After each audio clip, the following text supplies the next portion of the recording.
Welcome to episode 2 of Cura Medicina. Today we have a repost from ayahuascapodcast.com with Sam Believe. We talk about my journey and tips for sitting in your first ayahuasca ceremony. Sit back, relax, and enjoy this fabulous podcast. Hi guys, in this episode of ayahuascapodcast.com, I speak to Derek Dodds. We talk about topics of quitting alcohol, overcoming childhood trauma. Derek gives us some advice on preparation for the retreat and integration. We talk about ayahuasca and entrepreneurship and even ayahuasca and surfing and so much more. It's a fascinating episode and you will enjoy it. Derek, welcome to the podcast. Thank you for having me, Sam. Good to be here. Derek, you have a personality of, it reminds me of that beer advertisement about the most interesting man you've ever met. Because to sum up your story, which I'm sure is much more complex, is you grew up hunting, you started hunting with guns when you were like super young, and then you became a federal officer. You were a surfer, traveler, entrepreneur, you started multiple businesses. Now you switched to ayahuasca, to spirituality, so much so that you wrote a book about it. So can you tell us a little bit about, your background and what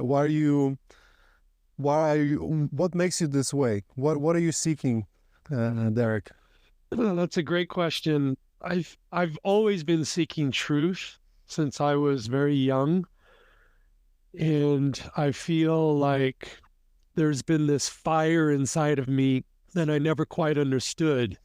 And that fire was, sending me to a Buddhist monastery in Nepal and going to India to study yoga and sutra. And, that fire eventually led me to ayahuasca, which is currently one of my North Stars to the truth. Mm-hmm.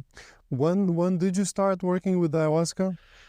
Yeah, this is interesting. So my very first journey was in the early 2000s. It's a crazy story. I went to Brazil and I had a girlfriend down there, and I was flying to Peru to go surfing with a buddy of mine. And I had it in my mind that I wanted to do ayahuasca. I didn't know why, didn't really know anybody that did it. I just had this idea. And I got on the plane, and our planes I missed the connecting flight in Sao Paulo. And basically what I did was, they grouped 5 of us together that had missed the plane, and they sent us to this hotel for the night. And the next morning we were going to catch another flight to Lima, back to Peru. And so we all went out to dinner, the 5 of us, these kind of misfits that all missed their flight. And I mentioned, we went at dinner. I don't know why, but I mentioned to this girl, I was like, yeah, I would like to do ayahuasca. I don't know why or where to go or who to talk to. This is really before it was all over the internet and you could find it really easy, right?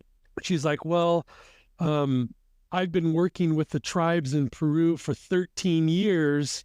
She was an anthropologist, and she told me, basically, I have a contact of a really good teacher. If you'd like to go, I'll give you her number and she'll feel you out.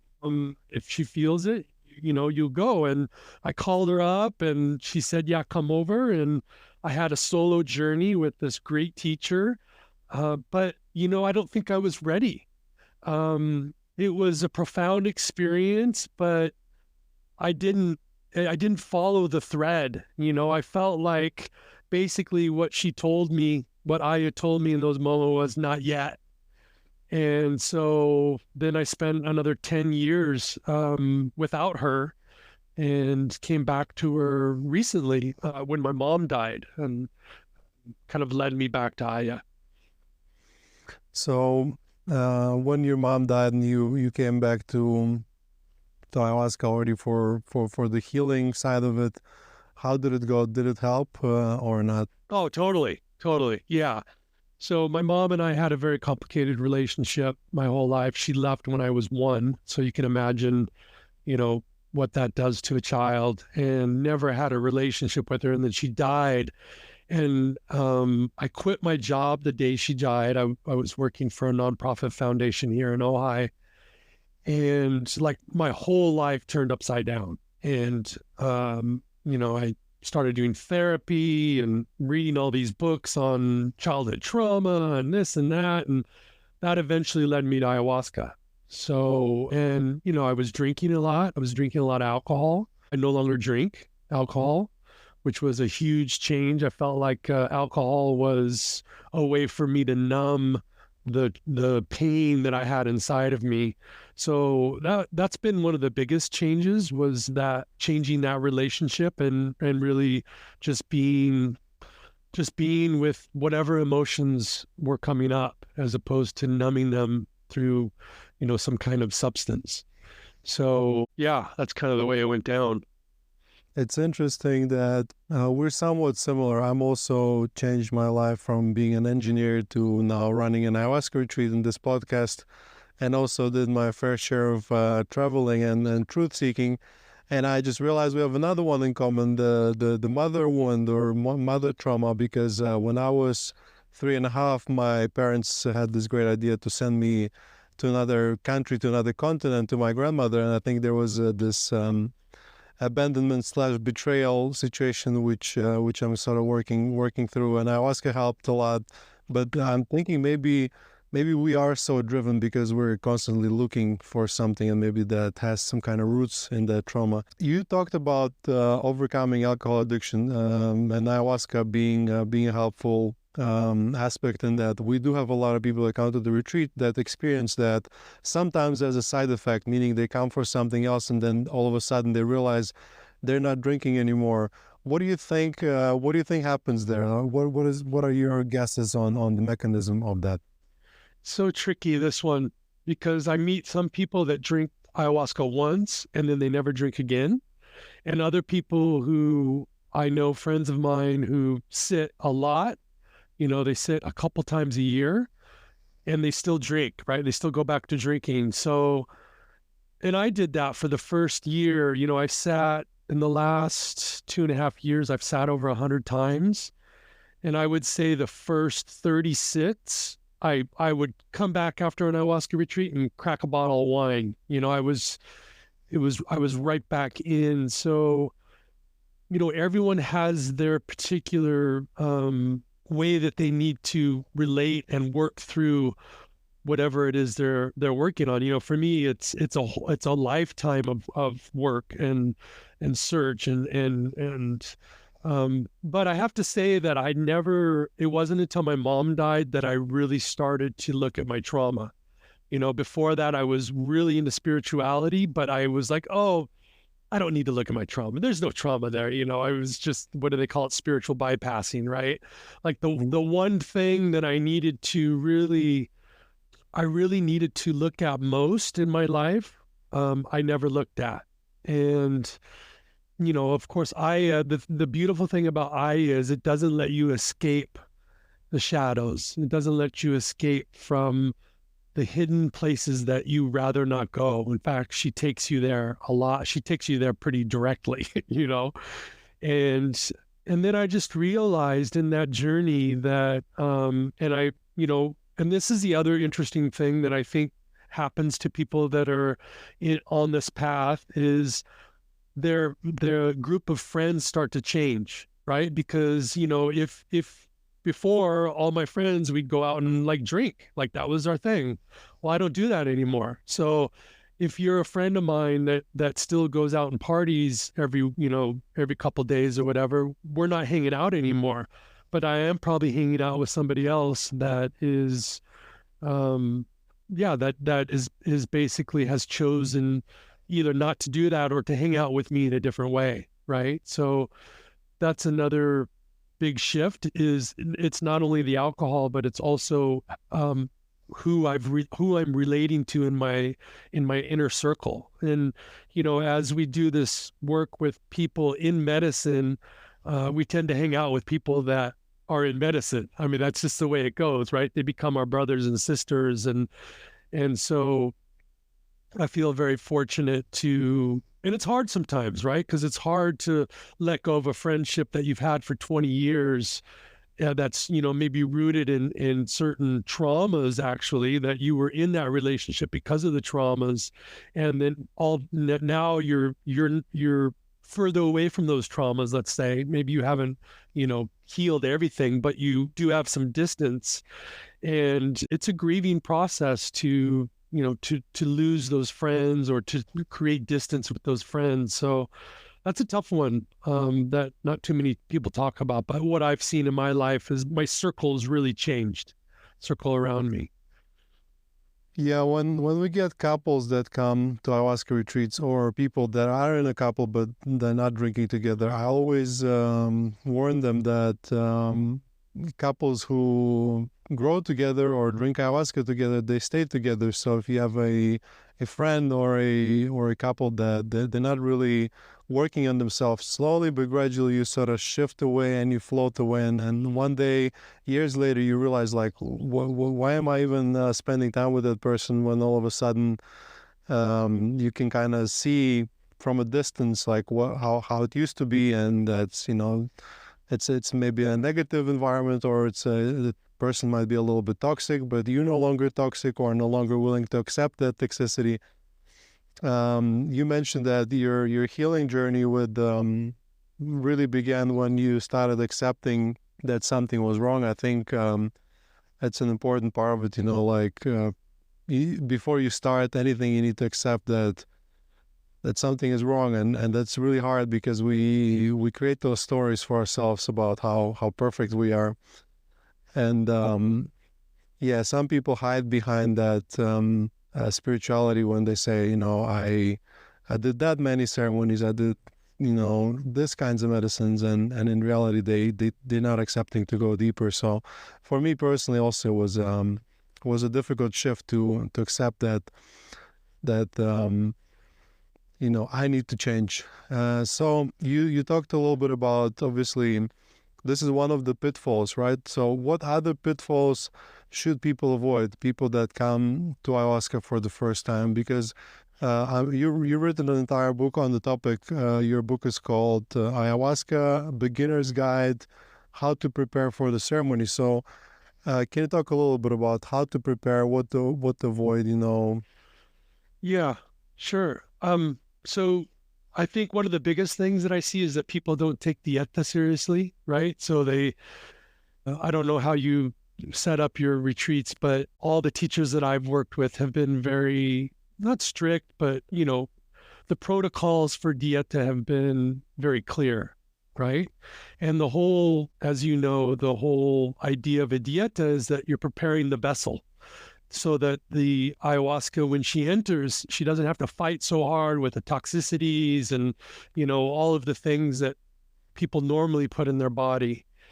And I find that a lot of a lot of beginners and people and just some people in general, they don't take the dieta seriously. And that has a big influence on their experience, because if you're not restricting yourself and you're doing all the things that you normally do.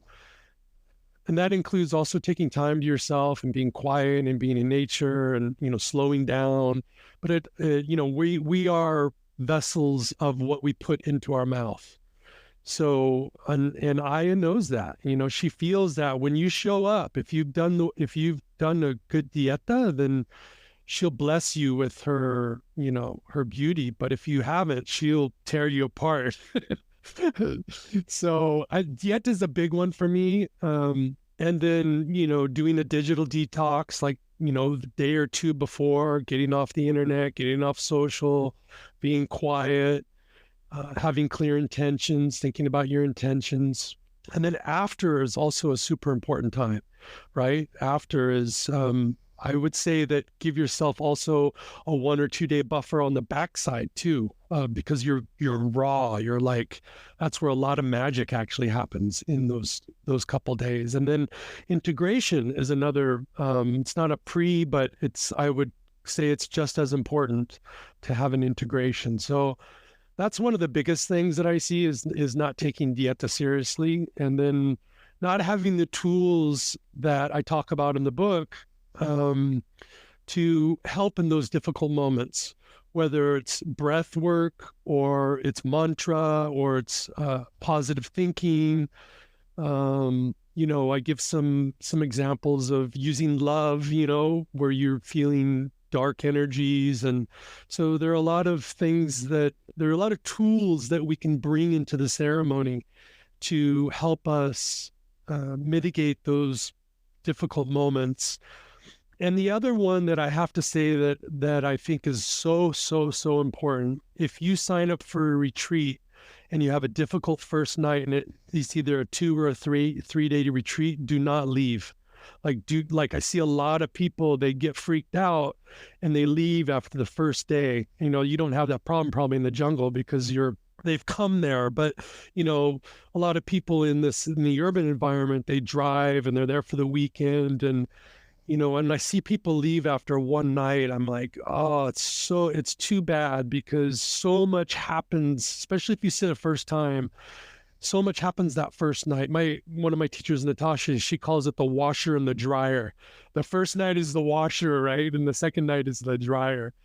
And I feel like if you dedicate yourself to sitting, sit the whole ceremony. Do not leave, no matter how much you feel. And I felt this probably for my first 30 sits, bro. I would be in the sit on the first night, either a 2 or 3-dayer. And I'd be like, man, there's no way I'm doing this tomorrow. I am leaving. It's first thing in the morning. I have to tell my friend, look, he's got to find a ride, somewhere else. And I've felt that many times. But of course, I never did leave. I always woke up and with the resolve and a dedication to keep going. So it's okay to have the feelings, right? But like, what are the actions? Like we really have to make a commitment to our actions. And it's always been great whenever I've stayed, for sure. Yeah, I agree with you 100% on everything from preparation and the diet, integration, the tools, and especially that part about not leaving. For us as facilitators, nothing hurts more than when people come and they already did 99% of the effort. They bought the ticket, they came here, they came to the retreat, they drank ayahuasca, and then they want to give up the last moment. We are very good at convincing people to stay. I have all my stories that I tell, especially because the situations are very similar, and I'll tell those stories now as well. And nobody ever has said, I regret staying. But everyone always said, thank you so much for convincing me to stay. Sometimes it's an intervention with me and the chief facilitator. We sit together and we talk to people for hours sometimes to try to explain and let them stay. A lot of times what I like to explain is, if let's say you have a hypothetical arrow in your shoulder, like that's your trauma. Of course, when you start, like it sits there and it's okay, kind of hurts, but you got used to it. But when you start moving it around, it hurts so much more. So before it gets better, a lot of times it gets worse, and that's what makes people give up. So we talk to them through that. A lot of time, especially, it's kind of like a sediment you have in a glass, and you start moving it and starts rising up, and it hurts, and you think you're getting worse. Like, why am I doing it? Plus, the ayahuasca process a lot of times is very difficult. So one of the reasons I created this podcast is to educate people on that. If they have right expectations, then they can bear through it. But if they think, ayahuasca is that highlight story that people always provide about everything, all the best parts that happen, but they try to omit the difficult parts, then people, when they face the adversity, all of a sudden they don't want it anymore. They're like, where's the rainbows and butterflies? Why am I puking, and why does it hurt so much? A lot of times with women especially, there's a lot of physical pain that comes up, and sometimes debilitating. They don't expect it, and they want to leave. One time we had 2 women that had this situation. It was very physical for them. One left, another stayed. And next day, she had the best experience of her life. Literally, she said, this was the best night in my life. And so, yeah, guys, listen to Derek. He knows what he's talking about. If you come to drink ayahuasca, stay. You can lead horse to the water, but you cannot make horse drink. No ayahuasca retreat, but you can't make them drink ayahuasca. Please, No. drink ayahuasca. Yeah. And so the other part I would say is another thing my teacher always tells me is during the ceremony, when the second or third cup is being served, if you can crawl to the altar, you can drink. So, and I know that, you know, everyone needs to figure out their own rhythm and their own amount that they drink. But look, you're in an ayahuasca ceremony. You're probably not going to do this too often. So while you're there, drink as much medicine as you can is what I would say, and a lot of people fear drinking more because they think that, whatever, they're going to go deeper into the shadows but it's called medicine for a reason, right? So I always remember that when I can only crawl, I still crawl up to the altar for that additional cup. And I think it's important to remember that, it's such a great opportunity. And if you fly to Colombia, you're already there. They're serving another cup. Drink the other cup. Go for it. I just wanted to say that. Yeah, it's reminded me of that Roman saying, if you want peace, get ready for war. It's like, if you want the mental well-being and peace in your life, then you need to go through war at the retreat. It speeds up the process greatly of the suffering, and it gets out of your system quicker. There is another side to what you just described. We have one of our patients, as we like to call them, Naomi. If you're listening, Naomi, she's a great lady, but she's just so ruthless with more ayahuasca. Sometimes we have to carry her to the altar. So we have another rule, which is if you cannot get to the altar, you not get another cup. Yeah, I think that's totally fair. Like I said, crawling's fine, but if you have to be carried, that's different. Yeah, you also mentioned, the post retreat feeling or state in which you're suggestible and you're raw, and you need to, everything comes in so much stronger. What do you recommend people do with that opening in their conscious or subconscious?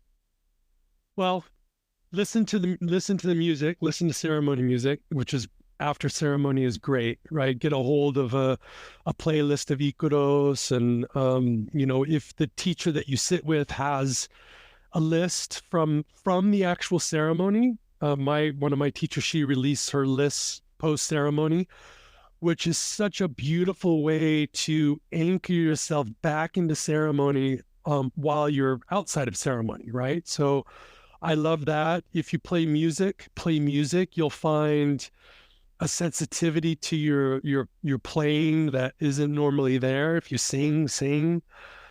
But the Ikuros for me are great. And then, I would always sit, I always sit with a teacher or a group facilitator that offers integration. I don't think I've ever sat with any teacher that didn't offer integration. Both, usually have integration circle after the ceremony the next day, but also, like next week or a few days after, right? Because that's kind of, that becomes the, for a lot of people, when they go back to their own, regular lives, they feel disoriented. So I find that people in that first week, they need the most help. And don't be afraid to reach out. I know that there are a lot of integration coaches out there. There are, if you have a therapist, I work with a therapist for a long time, and she and I, after every ceremony, we would always do an integration call. And if you're doing ayahuasca, tell your therapist, please, you gotta you got to be honest about this stuff. And that was always super helpful, right? Because she came at it from a particular point of view and really helped me integrate through the things that I was dealing with. So, and she already kind of knew, right, my story. So it was perfect. So therapists are great, integration coach, stay connected to the music, pray, hape. I'm a hape user. So, continuing hape use the days after ceremony is super important. And you'll notice that you're still open, right? I've had some openings after ceremony bigger than while in ceremony. Like they've just just moments of clarity or some Kundalini stuff might happen. So yeah, just, and then keep your dieta going. I would say keep your dieta going for a couple of days. Maybe if you stop sitting on Sunday, run out to Wednesday or something, keep your dieta going and, do the things for your body like yoga and whatever, walk in nature. So that's why, when people sign up for a weekend ceremony, for me, it's really a week ceremony because you have 2 days before, 2 days after, and then, your days of ceremony. So you really have to think about that whole, like getting off work, going to the ayahuasca ceremony Friday and going back to work on Monday. That's really rough. And I would not recommend that. Look, it's better than not going to the ceremony. If that's all you can do, then go for it, But ideally, you need space before and space after to really get in, feel the flow, feel the magic. And, there's this thing that's common also is this kind of, sometimes there's a post ayahuasca depression that sets in because you've come off this euphoric high and then you might feel depressed or low. So having somebody to talk to about that stuff, another person, what I find helpful is, getting the phone number of somebody that you went through the ceremony with, checking in with them, do a little mini integration group with them, you lived something with that person. And so sometimes that can be helpful to just kind of reconnect in that way. Mm-hmm. Yeah. Totally agree, Derek. All is good advice. Similar to what I tell to people, including the music and rape as well. The post-ceremony period is when you do everything that your mom told you to do, or your all the good advice. This is the time for you to implement it, because if you start good habits, they just stick so much better. And meditation, being in the nature, journaling, everything. You mentioned integration. I think it's an important topic for you guys that are listening. If you're looking for a counselor, as Derek says, find somebody who at least knows you're doing ayahuasca, but even better, so done ayahuasca themselves and understands what you're going through. Right. You can get a lot of therapists, and I've heard those stories. They will shun you for doing it. They'll say, you're crazy, so fire that guy, don't do it. And we, for example, we do have an integration coach that works remotely, so we normally send people his way. And a lot of times when people come to the retreat, they get really bonded, and as you say, they create those little mini Zoom calls to keep doing. We do word circles during the ceremony. They do them digitally, and it's hard for us because we have so many groups. It's hard to oversee all of them, but they basically continue with the culture that has been created. Let's talk a little bit about you're a spiritual person. You had a spiritual practice before you came to ayahuasca. Now it's ayahuasca. So how do you combine your spirituality and your entrepreneurial journey? Not easy, I'll tell you that. I think I go through moments where I forget everything but my journey, and then I have to kind of bring myself back, right, to remembering that, I have to have money and food and all these things.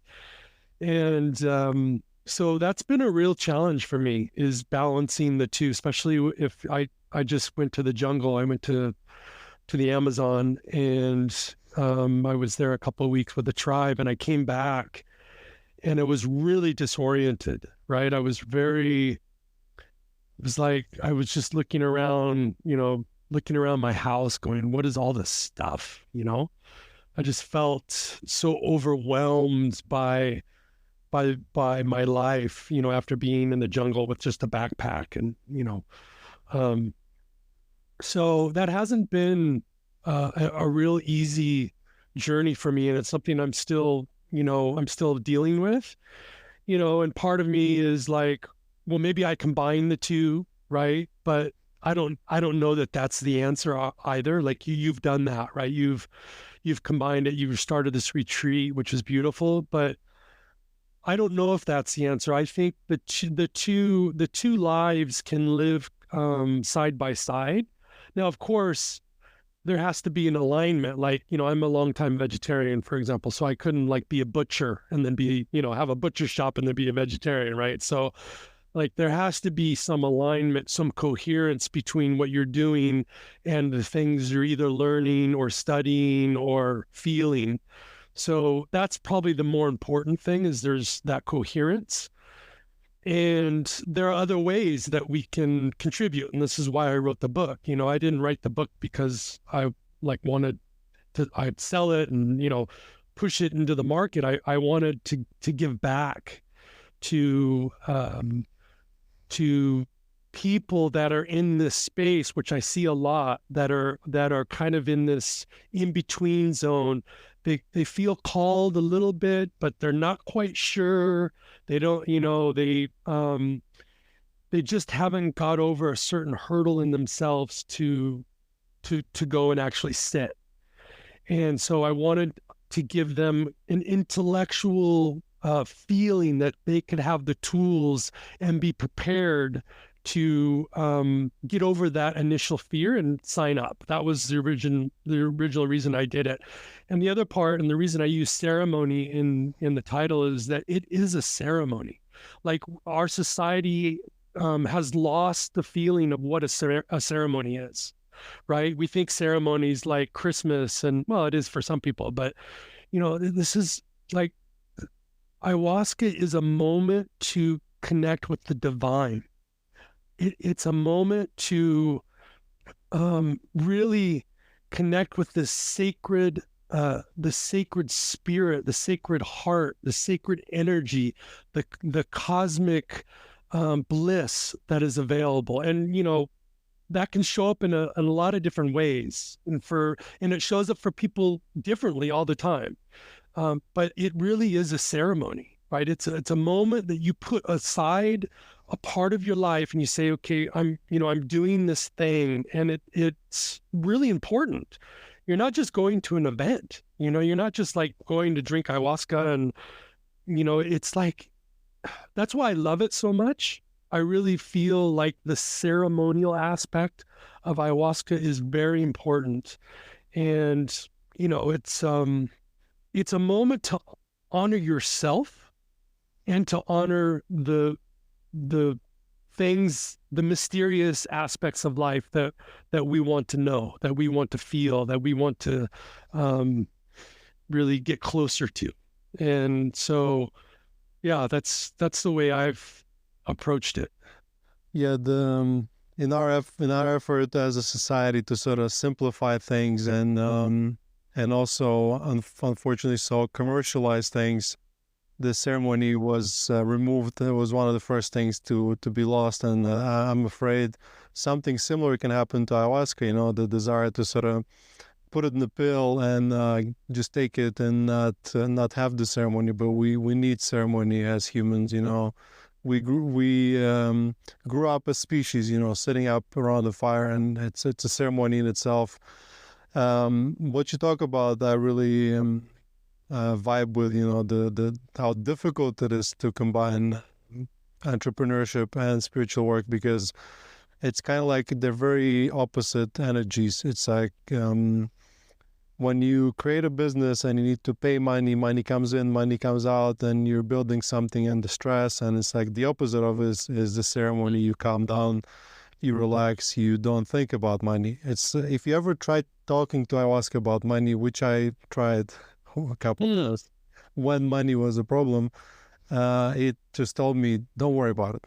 Don't worry about it. It's not important. The money will come. Like, don't worry about it. So, um, it's an interesting thing. Like in my personal work here at the retreat, I try to, for example, take care of the money in the beginning, and then not talk about money for the entire length of the retreat. Just like, because it's a very different energy. Like, but at the same time, you also need to be open that it is a business, and we have to pay taxes and pay the workers and pay for all the improvements.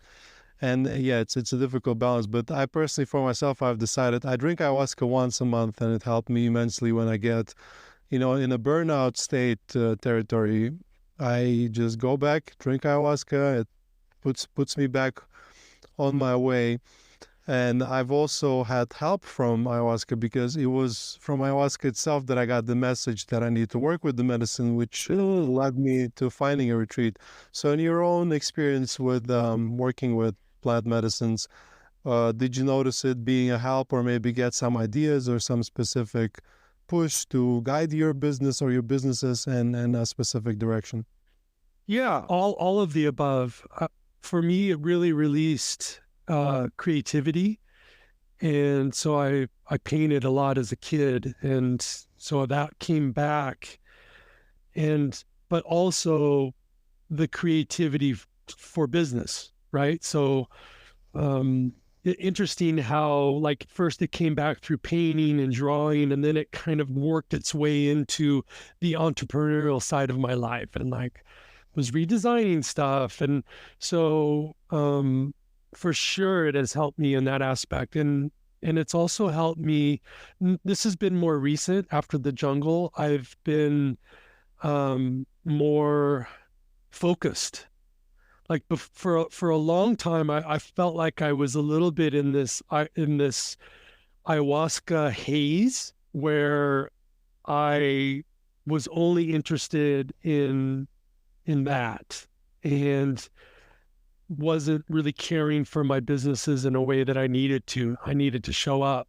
And I remember having several intentions in ceremonies. I kept asking I was like, what is my soul path? What is my journey? I was like, show it to me. Because you have some people that come into ceremonies, they're like, I saw my whole future and I'm going to do this. And I never have that, right? I was like, okay, this is the time. Come on, show me. And what she has shown me over and over when I ask that question is, she says, lead your life from your heart. That's it. Like, that's all you have to do, is just drop into your heart and lead your life from that place, and everything will unravel the way it needs to unravel. And she gives me that lesson over and over again. It's so amazing, and it's, of course, I want something more specific, but she gives, she tends to give you like the more, well, she gives me the more broad, strokes. She's like, okay, just lead from your heart, I'm like, okay. So, yeah. Ayahuasca rarely gives you what you want, but it almost always gives you what you need. For sure. Yeah. You said once in one of your interviews that when you drink ayahuasca, you kind of discovered the divinity and all the doubt was removed. Can you talk a little bit about that?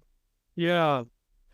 So this is a bit of a, I want to encourage people to really stick in the journey. I hear a lot of people say that they drank once or twice or 3 times and like they're done. And I feel like unless you've sat, like 30 times, I think would be a good goal. You haven't really uncovered the magic. You haven't really explored the depths. Oh, yay! There's a depth right there. We have an intruder. That's okay. On my door, so hope you don't mind, guys. Carry on, Derek. Yeah. So what I feel is, for me, I'll talk about a little bit about my path. It's been like the first, say, 15 sessions are it's like dating somebody, right? Or meeting your partner. Like you got to get to know them. Like you go in and you get to know who they are. They get to know you, and you're hanging out with them. You know, and then like 15 through, I don't know, 25 or 30, you're starting to, for me, is that's when the trauma was really revealed. So I got to know her in the beginning, and then as soon as I was also comfortable with her and she was comfortable with me, then we really worked on the trauma, right? We just went for it. And then after that, maybe 30 or 35 sits, I started to feel a different energy when I sat. I felt I wasn't getting to know her. She wasn't getting to know me. I wasn't, I was no longer, there was no vomiting happening. I wasn't purging. I was connected to the ikaros in a new way. I was connected to the prayers. I was connected to the energies in the room, however they were showing up. And I felt like, this is where I sit now when I sit. The ceremony is a prayer. The whole ceremony is a chance for me to pray through the songs, through my breath, through my body. Like it's a moment to really be in connection with the divine. And so that's been my kind of the evolution of my journey. And getting to that place was not easy. And it took a lot of sits and it took dedication and work.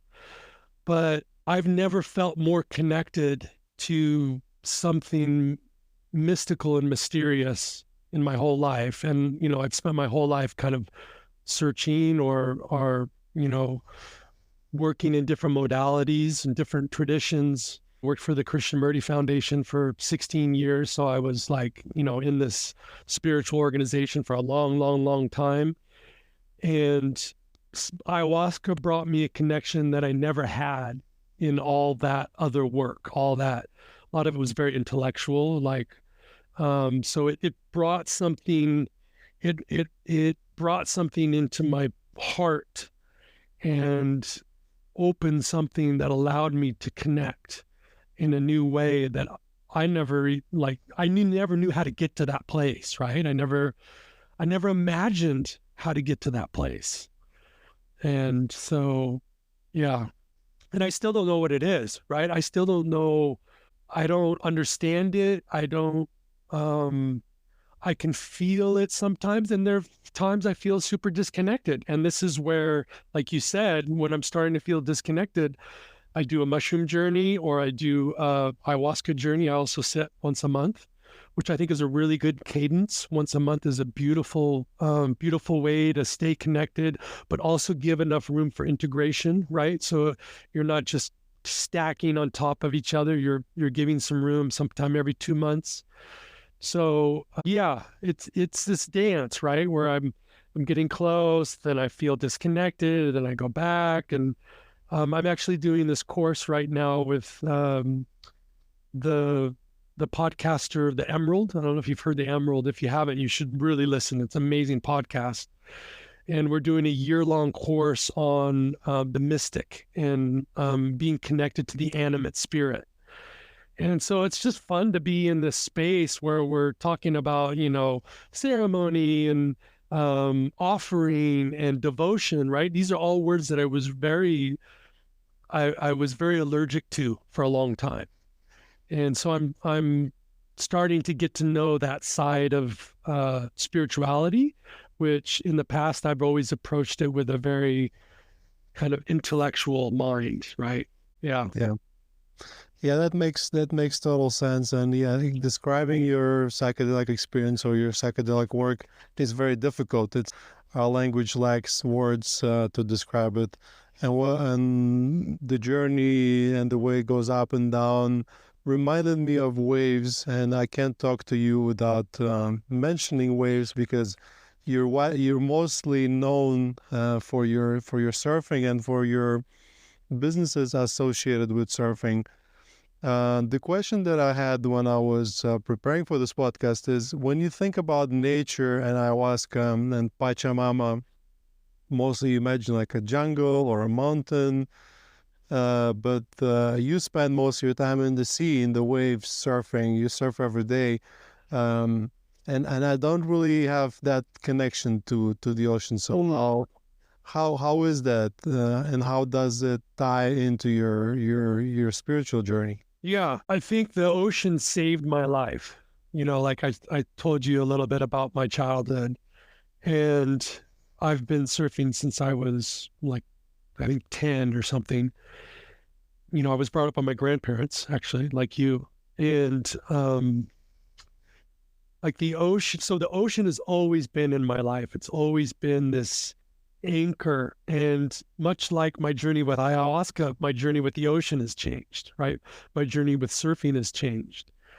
And what I know is that really the ocean and surfing have probably saved my life, right? It saved me from exploring other modalities to treat my trauma. So in many ways, when I go surfing, I have this euphoria. I feel like it's amazing, right? You're like moving with the energy of the ocean. Like what a incredible way to spend a day or an hour or a lifetime. So I have so much gratitude to the ocean and to my introduction to surfing and my commitment and connection to surfing. And yeah, I could talk hours about that, but I think what is important for everyone is that they have some relationship with nature, whatever that is, whether it's a mountain, the jungle, the garden, your garden, for example. And so I've always had this deep connection with nature through surfing that has taught me so many things, right? I mean, it's much like ayahuasca, right? You're surfing and you're with your friend, and there's a protocol in surfing where one person always, person in position, it's their wave. Sometimes you take the wave, even though it's not your position, from your friend, right? So you see your ego, you see your selfishness, you see your aggression. So all of life is revealed to you in these moments of surfing. You're out there in a really big day. You see your fear, right? So all of life, and it's like this constant teacher has been with me for so long, and both punishing me and giving me beautiful insights into myself and into the world, and not to mention all the places I've traveled all over the world, and I've surfed, some of the best waves, usually with community, right, with friends, which is such a gift. And yeah, like, mixing the two is like ayahuasca and surfing is it goes hand in hand, and I don't know a lot of surfers that do Aya, but the ones that I do, I really connect with, I like, okay, you get it, um, I believe surfing can be a form of integration as well.